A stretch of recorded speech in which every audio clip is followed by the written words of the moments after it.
৭১-এর সংগ্রামের বিজয়কে যেভাবে ছিনতাই করা হয়েছিল, 2024-এর 5ই আগস্টের এই বিপ্লবের অর্জনকেও ছিনতাই করার পায়তারা চলছে। এদেশটাকে আবার ইসলাম শূন্য করার, এদেশের রাষ্ট্র, রাজনীতি, অর্থনীতি, সমাজ ব্যবস্থা, কৃষ্টি কালচার থেকে ইসলামকে মাইনাস করার পায়তারা চলছে। সংগ্রামী সাথী ও বন্ধুগণ, আপনারা লক্ষ্য করেছেন এই 2024 সালের জুলাই এবং আগস্ট মাস জুড়ে ছাত্র জনতার যে অভ্যুত্থান হয়েছে, ছাত্র জনতার যে আন্দোলন হয়েছে, বৈষম্য বিরোধী যে আন্দোলন, সে আন্দোলনের বৈশিষ্ট্য কি ছিল আমরা দেখেছি। সেই আন্দোলনে ঢাকা সহ বাংলাদেশের শহরগুলোর, বিভাগীয় এবং জেলা শহরগুলোর উত্তপ্ত রাজপথের চিত্র আমরা দেখেছি, গণমাধ্যমে দেখেছি, সামাজিক যোগাযোগ মাধ্যমে আমরা দেখেছি। আমাদের ছেলেরা তারা মিছিল করছে, আমাদের ছেলেরা স্লোগানে স্লোগানে রাজপথ উত্তাল করে তুলছে। যখনই নামাজের সময় হলো, সঙ্গে সঙ্গে একজন ছাত্র অথবা একজন স্টুডেন্ট দাঁড়িয়ে আল্লাহু আকবার, আল্লাহু আকবারের আজানের ধ্বনিতে বাংলার আকাশ বাতাস মুখরিত করে তুলল। আরেকজন ইউনিভার্সিটির ছাত্র ইমাম হয়ে নামাজে ইমামতি করলো। তার ইমামতিতে শত সহস্র আমাদের সন্তানেরা রাজপথে দাঁড়িয়ে রাজপথের উত্তপ্ত পিচ, ঢালাই পিচকে জায়নামাজ বানিয়ে রবের দরবারে তারা সেজদায় লুটিয়ে পড়ল। আর সেই নামাজের পরে দুহাত তুলে মালিকের কাছে ফরিয়াদ করলো, ফ্যাসিবাদের বিরুদ্ধে আল্লাহর সাহায্য কামনা করলো, স্বৈরাচারের বিরুদ্ধে আল্লাহর পক্ষ থেকে ফরিয়াদ জানিয়ে তারা সাহায্য চাওয়ার পর আমার আল্লাহ পাক রব্বুল আলামিন তাদেরকে গায়েবী সাহায্য করলেন। আল্লাহর সাহায্য প্রাপ্ত এই ক্ষুদ্র কাফেলা, ছাত্র সমাজের এই সংগ্রাম এমন দাবানল হয়ে জ্বলে উঠল শেখ হাসিনার মতো স্বৈরাচারী শক্তি,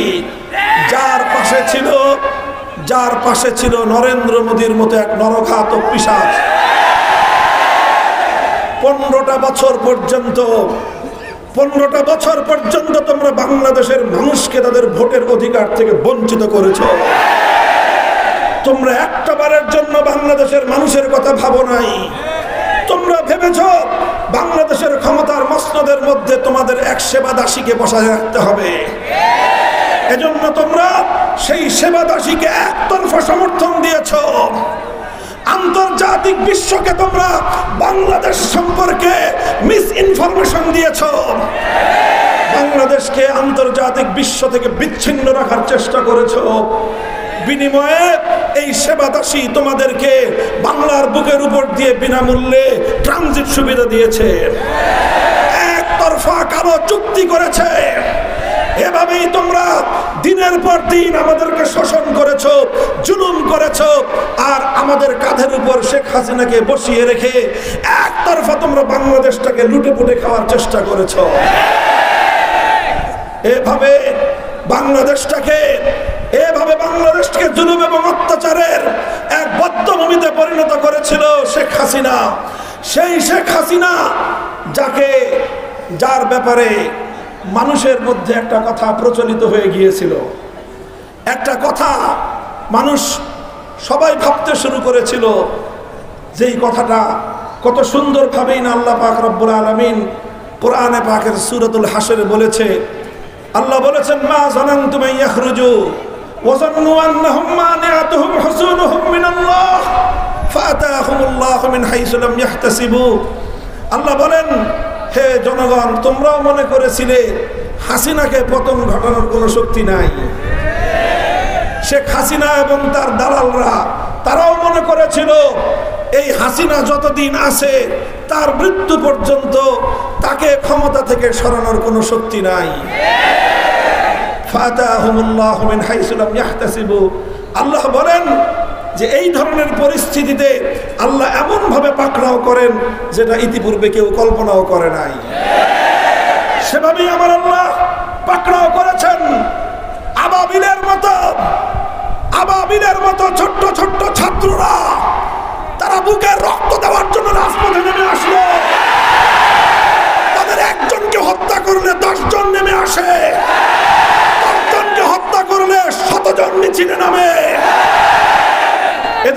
মানুষ শুধু নয়, সারা পৃথিবীকে অবাক করে দিয়ে আমার বাংলার মায়েরা সন্তানদেরকে নিয়ে রাজপথে নামলো। আমাদের মায়েরা সন্তানদেরকে বলল, যাও দেশের মানুষকে মুক্ত করো। আমি মা হিসেবে আমার সন্তানকে সংগ্রামের জন্য উৎসর্গ করলাম। স্যালুট জানাই বাংলাদেশের সেই মায়েদেরকে, যে দেশের মায়েরা তাদের সন্তানদেরকে অন্যায়ের বিরুদ্ধে, জুলুমের বিরুদ্ধে যুদ্ধের ময়দানে পাঠাতে পারে, সেই জাতিকে দাবায় রাখতে পারে না কেউ।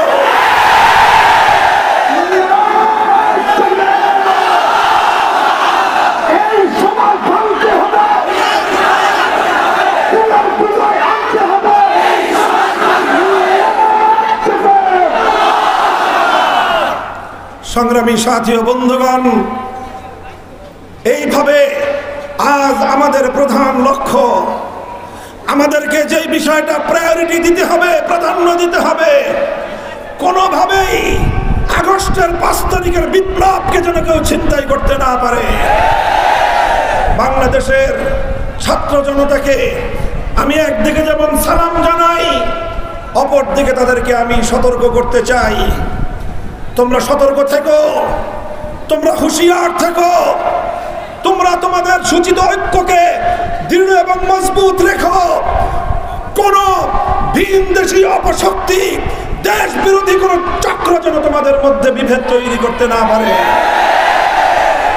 বলবো ছাত্র জনতা, আলেম সমাজের পরামর্শ নিও, আলেম সমাজের কাছ থেকে দোয়া এবং আশীর্বাদ দিও।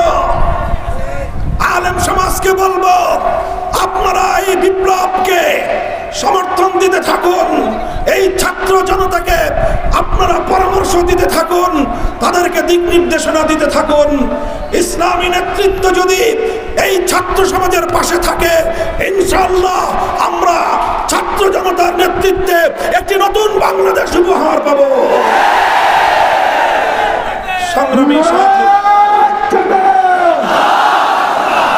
সংগ্রামী সাথী ও বন্ধুগণ, শেখ হাসিনার কথা বলতে গেলে হৃদয় কেঁপে উঠে, রাগে ক্ষোভে সকল রক্তগুলো আমাদের মাথায় জমাট বেঁধে যায়। শেখ হাসিনা বাংলাদেশে রাজনীতি করেছে। শেখ হাসিনার 50 বছরের রাজনীতির মৌলিক 2টি দর্শন ছিল। শেখ হাসিনার রাজনীতির প্রথম দর্শন ছিল প্রতিশোধের রাজনীতি। শেখ হাসিনা রাজনীতি করেছে, প্রতিশোধের রাজনীতি করেছে।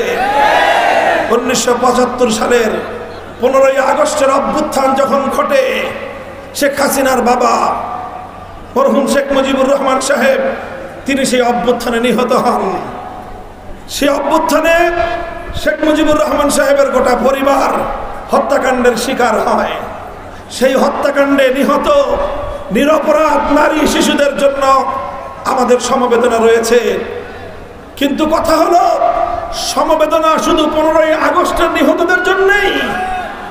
15ই আগস্টের আগে বাকশালীদের হাতে শেখ মুজিবুর রহমান সাহেব 71-এর মুক্তিযুদ্ধের সেই চেতনাকে বৃদ্ধাঙ্গুলি দেখিয়ে 71-এর মুক্তিযুদ্ধের অঙ্গীকারকে ভঙ্গ করে বাংলাদেশের মানুষকে ভোটাধিকার থেকে বঞ্চিত করে একদলীয় বাকশাল কায়েম করে এদেশের প্রতিটি মানুষের অধিকারকে তিনি কেড়ে নিয়েছিলেন।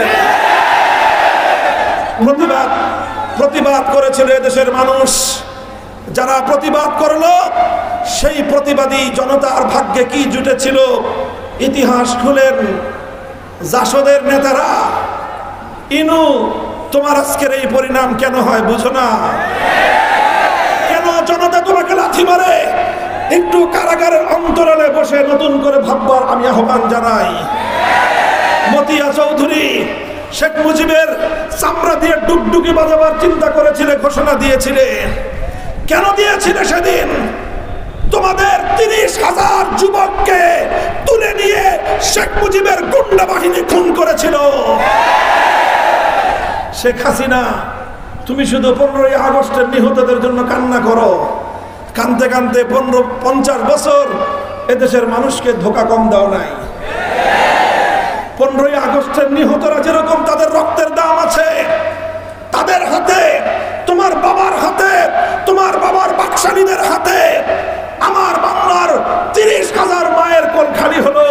সেই মায়েদের চোখের অশ্রুর কোনো মূল্য নাই? আমার সেই সকল তরতাজা 30,000 যুবকের জীবনের কোনো দাম নাই? তোমার কাছে যদি 30,000 যুবকের প্রাণের কোনো দাম না থাকে, এদেশের মানুষের কাছে 15ই আগস্টের নিহতদের কোনো মূল্য নেই।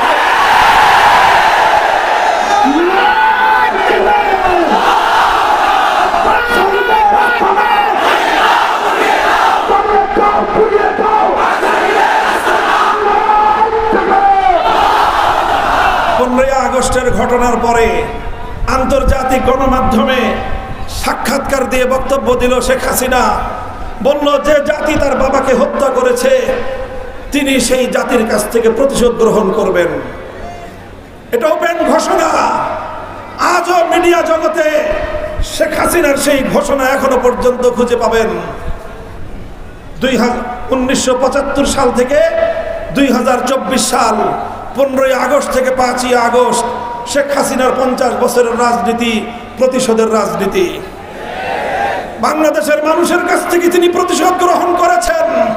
এদেশের মানুষ যেন মাথা তুলে দাঁড়াতে না পারে সেই ব্যবস্থা তিনি করেছেন।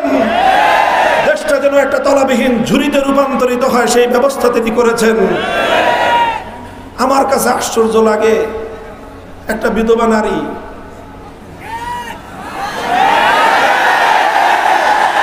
ছেলে মেয়ে দুটোটা বিদেশে সেটেল, একটা বোন আছে সেই বোনের ফ্যামিলিও বিদেশে সেটেল। কত টাকা লাগে? লক্ষ কোটি টাকা আমার গরিব দেশ থেকে পাচার করলা। আমার দেশের শ্রমিকরা মেহনত করে, কৃষকরা মাথার ঘাম পায়ে ফেলে বিদেশ থেকে আমাদের ছেলেরা আমাদের মেয়েরা রেমিটেন্স যোদ্ধারা কষ্টার্জিত পয়সা দেশে পাঠায় আর আশা করে বাংলাদেশটা উন্নত হবে। তোমরা মেগা মেগা প্রকল্পের নামে মেগা দুর্নীতি করে বাংলাদেশটাকে, বাংলাদেশের অর্থনীতির ভিতকে ধসিয়ে দিলে। কেন এত টাকা চুরি করলে? পরে আমি নিজেই খুঁজে পেয়েছি এর উত্তর। আসলে তাদের এত টাকার প্রয়োজন ছিল না, কিন্তু এই টাকাগুলো তারা চুরি করেছে শুধু এজন্য যেন বাংলাদেশ মাথা উঁচু করে দাঁড়াতে না পারে। বাংলাদেশটাকে আরেকটা দেশের অঙ্গরাজ্যে পরিণত করবার চক্রান্ত করেছে সে। বাংলাদেশের মানুষ কোনো এক সময় তোমাকে ভোট দিয়ে প্রধানমন্ত্রী বানিয়েছিল। তুমি গেলে আরেক দেশে, সেই দেশে যাওয়ার পর যেই লোক হজ করে পট্টি বেঁধে মাথা হাতে তসবি নিয়ে ক্ষমতায় গেলে, আরেকটা দেশে যাওয়ার পর তোমার কপালে তিলক পরায় দেয়, হাসি মুখে তুমি মেনে নাও। তোমাকে ঘোষণা করা হয় মুখ্যমন্ত্রী, তুমি হাসিতে গদগদ হও।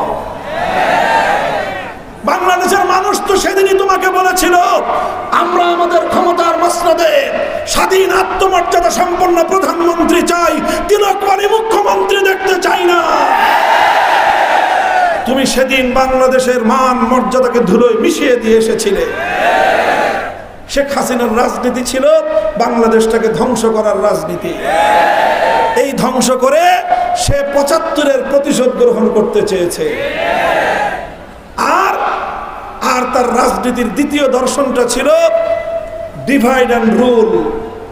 সেই ব্রিটিশ বেনিয়াদের তাদের যে পলিসি, তাদের যে কূটনীতি, সেই নীতির আলোকে বাংলাদেশটাকে ডিভাইড অ্যান্ড রুল, মুক্তিযুদ্ধের চেতনার ব্যবসা করে বাংলাদেশটাকে দুই ভাগে বিভক্ত করে রেখেছে। অথচ শেখ হাসিনার পরিবারের একজন সন্তান মুক্তিযুদ্ধে সশরীরে অংশগ্রহণ করে নাই। আর মুক্তিযুদ্ধের পরে তারাই হয়ে গেল মুক্তিযুদ্ধের প্রধান ডিলার। ভালো কথা, এরপরে বাংলাদেশকে বিগত 55 বছর ধরে মুক্তিযুদ্ধের ভিত্তিতে দুই ভাগে ভাগ করেছে। উদ্দেশ্য মুক্তিযুদ্ধের চেতনা সমুন্নত করা নয়, উদ্দেশ্য ছিল দেশটাকে বিভক্ত করা। দেশের মানুষ যদি ঐক্যবদ্ধ হয় এদেশ অন্য কোন দেশের করতলগত হবে না। এই জন্য দেশকে বিভক্ত করে রাখতে চেয়েছে। এই দুই পলিসি, একটা হলো প্রতিশোধের রাজনীতি, আর একটা হলো বিভক্ত করার রাজনীতি। 50 বছর এই খেলাই বাংলাদেশে শেখ হাসিনা খেলেছে। বিভক্ত করার আরেকটা নির্মম কৌশল ছিল শেখ হাসিনা এবং আওয়ামী লীগের, সেটা হলো সংখ্যালঘু ইস্যু। সংখ্যালঘুদেরকে, হিন্দু বৌদ্ধ খ্রিস্টানদেরকে শেখ হাসিনার তার সন্ত্রাসীরা রাতের অন্ধকারে কালনাগিলি হয়ে ছবল মারত, দিনের আলোতে ওঝা হয়ে ঝাড়তে আসতো। এই ছিল তার পলিসি।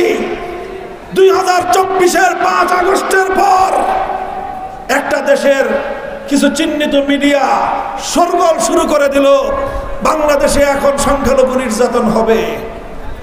এদেশের মুসলমানেরা, এদেশের আলেম সমাজ, হেফাজতে ইসলাম, বাংলাদেশ খেলাফত মজলিস সহ এদেশের মাদ্রাসার ছাত্ররা তারা অগ্রগণ্য ভূমিকা পালন করে প্রতিটি সংখ্যালঘুদের মন্দির, প্যাগোডা, গির্জার সামনে পাহারা বসিয়ে শেখ হাসিনার সমস্ত ষড়যন্ত্রকে নস্যাৎ করে দিয়েছে। বিগত এই 1.5 মাসে বাংলাদেশের কোথাও নট এ সিঙ্গেল পারসন, একজন সংখ্যালঘুর উপর কোন নির্যাতনের নজির নাই। কারণ যারা নাটক করত সেই নাটকের নায়ক নায়িকারা এখন আর দেশে নাই। এই জন্য এখন আর সংখ্যালঘু নির্যাতনের নাটক হয় না। যতদিন পর্যন্ত এই নাটকের নায়ক নায়িকাদেরকে, এই নাটকের কলাকুশলীদেরকে বাংলাদেশ থেকে বাইরে রাখা যাবে, ততদিন আমার বাংলাদেশে হিন্দুরা নিরাপদে থাকবে।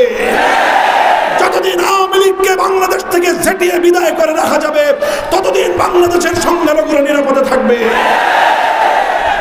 সংখ্যালঘু হিন্দু ভাইয়েরা, তোমরা আমাদের ভাই। বৌদ্ধরা তোমরা আমাদের ভাই। খ্রিস্টানরা তোমরা আমাদের ভাই।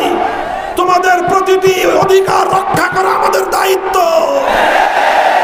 তোমাদের উপাসনালয়গুলোকে নিরাপদ রাখা আমাদের জিম্মাদারি। কেউ তোমাদেরকে কিছু বলবে না, কেউ তোমাদের উপর হাত তুলবার সাহস পাবে না। কেউ যদি তোমাদের বিরুদ্ধে কোনো ষড়যন্ত্র করে, সে হাত আমরা ভেঙে গুড়িয়ে দেব।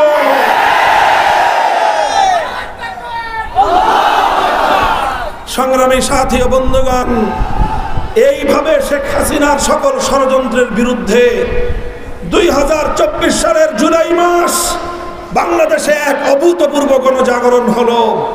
5ই আগস্ট গণবিপ্লব হলো, গণ অভ্যুত্থান হলো। এই অভ্যুত্থানের সবচেয়ে বড় বৈশিষ্ট্য ছিল অভূতপূর্ব ঐক্য। শেখ হাসিনার প্রতিশোধ এবং বিভাজনের রাজনীতিকে প্রত্যাখ্যান করে আমার দেশের তরুণ ছাত্র জনতা তারা অভূতপূর্ব একটা ঐক্য গড়ে তুলেছিল। দেশের জন্য, দেশের মানুষের জন্য ডানপন্থী, বামপন্থী, ইসলামী সংগঠন, ইসলাম ছাড়া সাধারণ সংগঠন সকলে এক কাতারে দাঁড়িয়ে গেল। স্কুল থেকে আমার ছোট ছোট কিশোর কিশোরী ছেলে মেয়েরা বেরিয়ে আসলো, কলেজ থেকে আমার ভাই বোনেরা বের হয়ে আসলো, বিশ্ববিদ্যালয় থেকে আমাদের সন্তানরা বের হয়ে আসলো, আর আমাদের মাদ্রাসাগুলো থেকে হাজার হাজার ছাত্ররা ফেরেশতার মতো বাংলাদেশের রাজপথে স্কুল, কলেজ, ইউনিভার্সিটির ছাত্রদের সাথে কাঁধে কাঁধ মিলিয়ে তারা মাঠে নেমে গেল।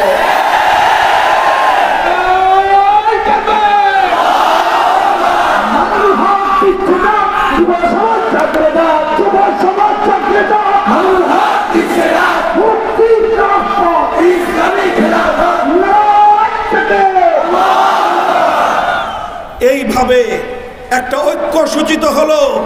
এই ঐক্যই ছিল শেখ হাসিনার বিরুদ্ধে বাংলাদেশের মানুষের বিজয়ের হাতিয়ার। কাজে আজ আমি বলতে চাই, রাজনৈতিক মতবিরোধ থাকতে পারে, রাজনৈতিক মতপার্থক্য থাকতে পারে, কিন্তু বাংলাদেশে আর কোনোদিন ফ্যাসিবাদ ফিরে আসতে পারবে না। কোন স্বৈরতন্ত্রের স্থান বাংলার মাটিতে হবে না ইনশাআল্লাহ। এজন্য আমি বিগত এই বিপ্লবে যারা যেভাবে অংশগ্রহণ করেছেন সকল বিরোধী রাজনৈতিক মত এবং পথের লোকদেরকে আমি আহ্বান জানাই। বিএনপির রাজনৈতিক দল, জামাতে ইসলামী, ইসলামী আন্দোলন বাংলাদেশ, বাংলাদেশ খেলাফত মজলিস, জমিয়তে উলামায়ে ইসলাম, খেলাফত আন্দোলন, নিজামে ইসলাম পার্টি, এনডিপি, গণতন্ত্র মঞ্চ সহ এভাবে গণ অধিকার পরিষদ যারা যারা সংগ্রাম করেছ, রাজনৈতিক মতপার্থক্য থাকতে পারে, ফ্যাসিবাদের বিরুদ্ধে আগস্ট বিপ্লবকে রক্ষা করার জন্য আমাদের ইস্পাত কঠিন ঐক্য ধরে রাখতে হবে।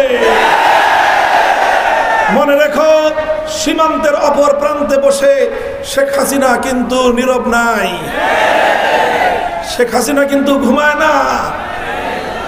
শেখ হাসিনা আবার চেষ্টা করতেছে, আবার ষড়যন্ত্রের দানা বাঁধতেছে।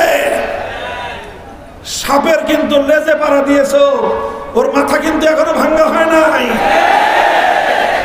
আমরা ভারত সরকারকে স্পষ্ট ভাষায় বলতে চাই, বন্ধুত্ব সুলভ, প্রতিবেশী সুলভ আচরণ করবেন, আমাদের কাছ থেকে প্রতিবেশী সুলভ আচরণ পাবেন।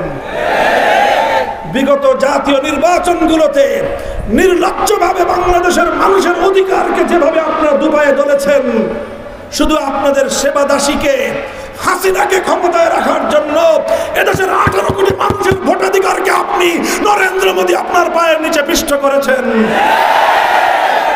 ভারতের জনগণকে আমরা বলতে চাই, ভারতের জনগণ, আপনাদের সঙ্গে আমাদের কোনো বিরোধ নাই। দুই দেশের জনগণের মধ্যে আমাদের বন্ধুত্বের দুয়ার অবারিত থাকবে। নরেন্দ্র মোদীর মতো হিন্দুত্ববাদ প্রতিষ্ঠাকামী এই ধরনের সাম্প্রদায়িক শক্তি যেন ভারতের ক্ষমতায় থাকতে না পারে, তার মতো ষড়যন্ত্রকারীরা যেন আমার বাংলাদেশের আভ্যন্তরীণ বিষয়ে কোনো ষড়যন্ত্র করতে না পারে। কাজেই শেখ হাসিনাকে আশ্রয় দিয়েছেন, এই আশ্রয়টুকু শেখ হাসিনা আপনাদের কাছে প্রাপ্য। 15 বছর আপনাদেরকে যে সার্ভিস দিয়েছে, দেশের বিরুদ্ধে, দেশের জনগণের বিরুদ্ধে, এমনকি তার দল আওয়ামী লীগের নেতা কর্মীদের স্বার্থের বিরুদ্ধে গিয়ে তিনি একমাত্র পার্শ্ববর্তী দেশের এজেন্ডাই বাস্তবায়ন করে গিয়েছেন। বলবেন আওয়ামী লীগের স্বার্থের বিরুদ্ধে কিভাবে? আওয়ামী লীগের নেতা কর্মীরা আগেই টের পেয়েছিল যে এই করুণ পরিণতির শিকার তাদের হওয়া লাগতে পারে। শেখ হাসিনাকে তারা সতর্ক করেছিল। শেখ হাসিনা কারো কোনো পরামর্শ মানে নাই, কারো পরামর্শ মানে নাই। এরপরে যখন এদেশের মানুষ ক্ষিপ্ত হয়ে উঠল, নিজের বোনটাকে বগল দাবা করে 16টা লাগেজ হেলিকপ্টারে উঠায় এই পর্যন্ত যা কিছু জমা করেছিল আর যা পাচার করেছিল সব নিয়ে হেলিকপ্টারে করে পালিয়ে গেছে। একটাবারের জন্য 70 বছরের প্রাচীনতম সংগঠন আওয়ামী লীগের হাজার হাজার নেতা কর্মীর কথা একবারও ভাবে নাই। আমার দুঃখ লাগে, মাঝে মাঝে আফসোসও লাগে যে আওয়ামী লীগের লোকজন এখন এদেশের মানুষকে মুখ দেখাবে কি করে, কেমনে মুখ দেখাবেন? আমি যদি এভাবে পালিয়ে যেতাম, আমার নেতা কর্মীরা তো এদেশের মানুষকে মুখ দেখাতে পারতো না। আমার নেতা কর্মীরা তো আর কোনোদিন খেলাফত মজলিসের নাম নিয়ে জনগণের কাছে যেতে পারতো না। আপনারা কোন মুখে বাংলাদেশের মানুষের কাছে এসে আবার আওয়ামী লীগের নাম নিবেন? এই জন্য আপনাদের প্রতি আমার খুবই সমবেদনা হয়। একটা পরামর্শ দেই, ভালো করে বুঝে রাখেন। 1971 সালের আগে, 1971 সালের আগে আওয়ামী লীগের দাদা, কি বললাম, আওয়ামী লীগের বাবা হলো আওয়ামী মুসলিম লীগ, আওয়ামী মুসলিম লীগের বাবা হলো মুসলিম লীগ। আবার শুনেন, আওয়ামী লীগের বাবা হলো আওয়ামী মুসলিম লীগ, আওয়ামী মুসলিম লীগের বাবা হলো মুসলিম লীগ। তাহলে মুসলিম লীগ কি হলো? আওয়ামী লীগের দাদা হলো। এই আওয়ামী লীগের দাদা মুসলিম লীগ 71 পূর্ববর্তী বাংলাদেশে অনেক রাজত্ব করেছে, অনেক শোষণ করেছে, অনেক নির্যাতন করেছে, অনেক জুলুম করেছে, অনেক মায়ের বুক খালি করেছে। আমার বাংলার প্রতিটি জনপদে বৈষম্যের রাজ কায়েম করে খুন গুম হত্যার বাংলাদেশ গড়ে তুলেছিল। এরপর যখন তারা সকল সীমা লঙ্ঘন করলো, 71-এর মুক্তিযুদ্ধের পর মুসলিম লীগ আছে, কিন্তু তাদের হারিকেন দিয়েও তাদেরকে খুঁজে পাওয়া যায় না। আপনারা ঠিক সেই আচরণটাই করেছেন। 71-এর পূর্ববর্তী আপনার দাদা মুসলিম লীগ যা করেছিল দেশের জনগণের সঙ্গে, 1971-এর পরে 72 সাল থেকে 2024 সাল পর্যন্ত যতদিন ক্ষমতায় থাকার সুযোগ পেয়েছেন বৈধ অবৈধ উপায়, আওয়ামী লীগের আচরণ এদেশের মানুষের সঙ্গে মুসলিম লীগের চেয়েও নিকৃষ্ট এবং জঘন্য ছিল। আমরা আওয়ামী লীগের এই 15 বছর, আগের 5 বছর, 20 বছর, এর আগের 3.5 বছর, প্রায় 24 বছর বাংলাদেশে কোনো ইসলামপন্থী আলেম ওলামা, কোনো ইসলামী সংগঠন মুখ ফুটিয়ে কথা বলার সাহস পাই নাই, সুযোগ পাই নাই। কি নির্যাতনটা আমাদের উপর আপনারা করেছেন। এরপরে গত 15 বছর তো বিরোধী মত পথের একটা মানুষকে একটা কথা বলতে দেন নাই। হেলমেট লীগ করেছেন, হাতুড়ি লীগ করেছেন। আমার দেশের মানুষের ট্যাক্সের পয়সায় পালিত পুলিশ, যারা জনগণের সেবায় নিয়োজিত, সেই পুলিশে ব্যাপকভাবে ছাত্র লীগারদেরকে ঢুকিয়ে দিয়ে পুলিশটাকে পুলিশ লীগ বানিয়েছিলেন। আজ পুলিশ ভাইদেরকে দেখলে মায়া লাগে।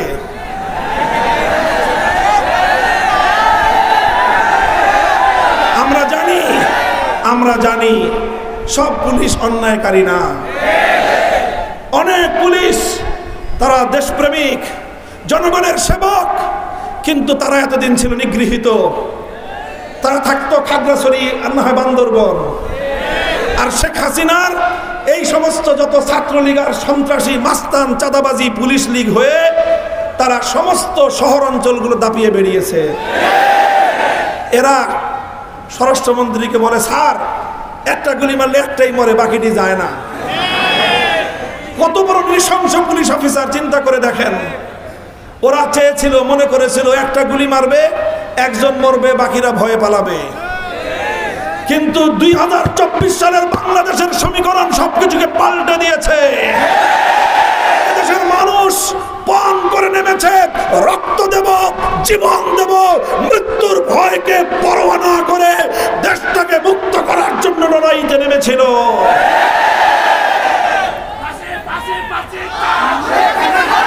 মনে রাখবেন, যারা মরতে চায় তাদেরকে আর মারা যায় না। যারা মরতে চায় তাদেরকে মারা যায় না। এরপরও শেখ হাসিনা শেষ পর্যন্ত মেরেই গেছে, মেরেই গেছে, মেরেই গেছে। কত বড় নৃশংস। আমি বলি, আসলে শেখ হাসিনা একটা মানসিক বৈকল্যের শিকার, একটা মানসিক রোগী ছিল, একটা সাইকো। আওয়ামী লীগের অপরাধ ছিল এত প্রাচীনতম একটা দল, অভিজ্ঞ লোক থাকতে এইরকম একটা মানসিক প্রতিবন্ধীকে আপনারা বছরের পর বছর আপনাদের নেতৃত্ব নিয়ে আপনি চিন্তা করতে পারেন আগস্টের শুরু থেকে সারা পৃথিবী বলছিল বাংলাদেশের অবস্থা করুন, বাংলাদেশের অবস্থা আউট অফ কন্ট্রোল। 3 তারিখে সেনাবাহিনী বলে দিয়েছিল এদেশের জনগণের উপর আমরা আর বুলেট মারতে পারবো না। শেখ হাসিনা আবার নতুন করে বৈঠক করে তার লালিত পালিত তার নিজস্ব গুন্ডা বাহিনীকে দিয়ে চেষ্টা করেছিল এদেশের মায়ের সন্তানদেরকে হাজার হাজার নয়, লক্ষ হলেও খুন করে ক্ষমতার মসনদ টিকিয়ে রাখতে। আপনাকে একটা কথা শুনেছেন, সবাই বলতো 1 লাখ মানুষকে যদি খুন করতে হয়, খুন করে হলেও শেখ হাসিনা ক্ষমতায় থাকবে। এই কথা আওয়ামী লীগের লোকেরাই বলতো। তারা বোঝাতে চাইতো শেখ হাসিনা কোনো মূল্যে ক্ষমতা ছাড়বে না। এইরকম একটা মানসিক বৈকল্যের শিকার, মানসিক বিকৃতির শিকার, এরকম একটা মানসিক প্রতিবন্ধী ব্যক্তিকে দেশের জনগণের কাঁধের উপর আপনারা 20টা বছর চাপায় রেখেছেন। এই জন্যই আওয়ামী লীগের নেতৃত্বের প্রত্যেকটা লোকের বিচার হওয়া উচিত। শেখ হাসিনার মতো এই ধরনের একটা নৃশংস, জঘন্য, নমরুদ এবং ফেরাউনের চেয়ে বড় জালেমকে এদেশের মানুষের উপর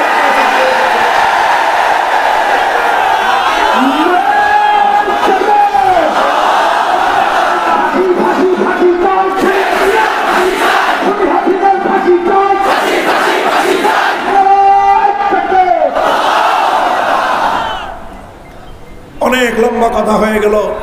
আখেরি পয়গাম আমাদের আওয়ামী লীগের লোকজন আপনাদেরকে তো আমি বিভিন্ন জায়গায় পরামর্শ দিয়েছি।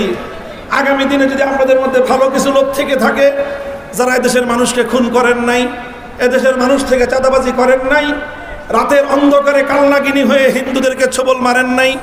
এমন যদি কোনো ভালো লোক যদি থেকে থাকে, আপনাদেরকে পরামর্শ দিব, আগামী দিনে রাজনীতি করবেন, আওয়ামী লীগের নামটা পাল্টায় আসেন। এবং আরেকটা কথাও বলেছি, একটা গণ তওবার অনুষ্ঠান করেন,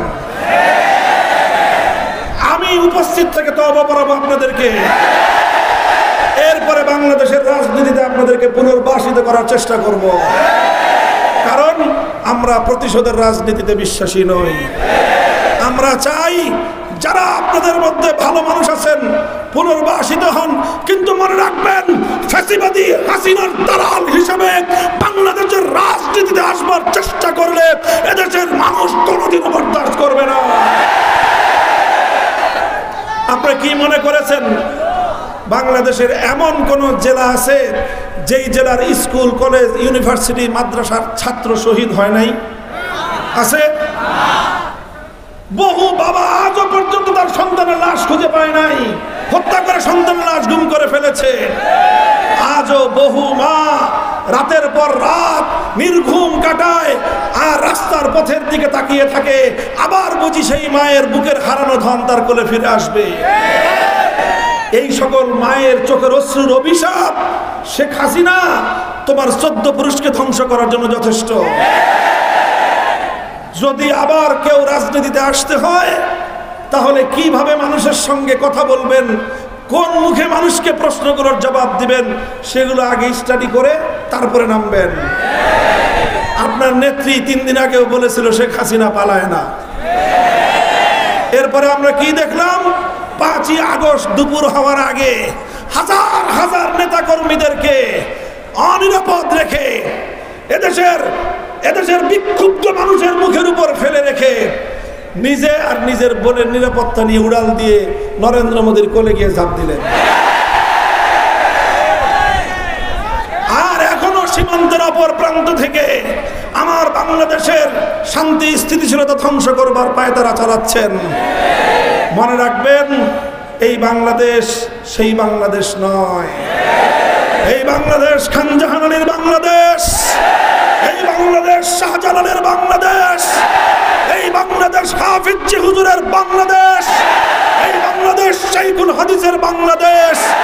এই বাংলাদেশে আর কোন ইসলাম বিরোধী ষড়যন্ত্র বরদাস্ত করা হবে না।